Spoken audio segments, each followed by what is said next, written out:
So as I was saying, my wife and I were visiting a friend of ours in Sicily one day, and my wife noticed that she had a pot sitting on the stove, and that was for the pasta, the wonderful, wonderful meals that she made. Her name was Zia Pina. Zia Pina was the best cook that I have ever seen. Well, my wife said, "Well, how long did it take you to make this meal?" And Zia Pina said, "Oh, not very long, only 5 or 6 hours." Now, this is typical of the Italian culture of food and how much they put into their food preparation. And believe me, it is worth it.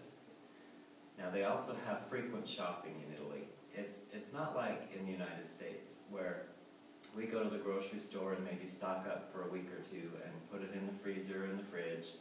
They have very small refrigerators in Italy, and basically they're going shopping for every day. And sometimes they'll even go shopping for each meal. One of the things that I love about Italy is the open markets. And this is an example of an open market where you can go and find fresh fish. They have a lot of fishermen in the area, and the fish comes in each morning very fresh.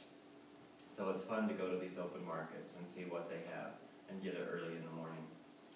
They also have open markets with fruits and vegetables, and it's a good time not only to see the wares that they have and the vegetables and the fruits, but also to see how the people interact with each other. They're a very loving and a social people. Here's an example of one of the stores that would be just out front on the streets. Another thing you might notice in this picture is how they park their cars. It's always very interesting to me how they get along in their cars. As a side note, when you're driving in Italy, if you haven't had experience on the speedway, then don't even attempt it. It's a very interesting and fun experience. But Italians use their horns much more than they use their brakes, so beware. This is an example of some of the wonderful breads and things that you can buy in a pasticceria or a pastry shop, a bread shop. This is just one of the counters that you see here. Always made fresh and always very good. And of course, what would a trip to Italy be like without some gelato? Gelato, of course, is ice cream, and again, it's made fresh from scratch every day and displayed very beautifully.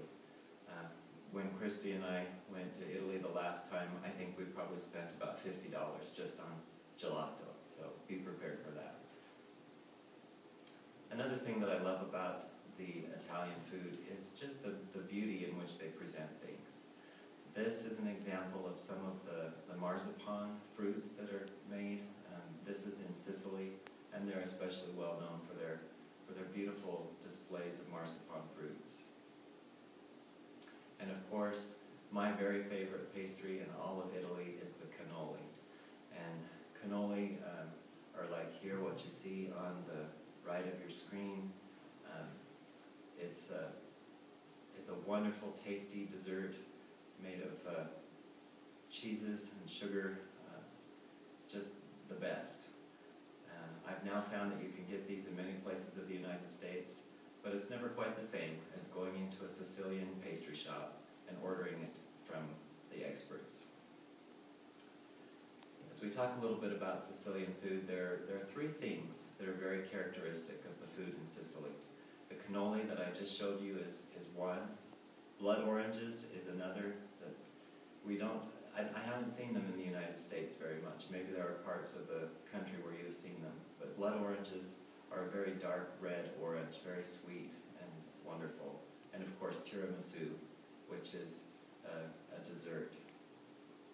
Tiramisu literally means pick me up in Italian, probably because it's made with ground espresso, and these are used in the tiramisu recipe.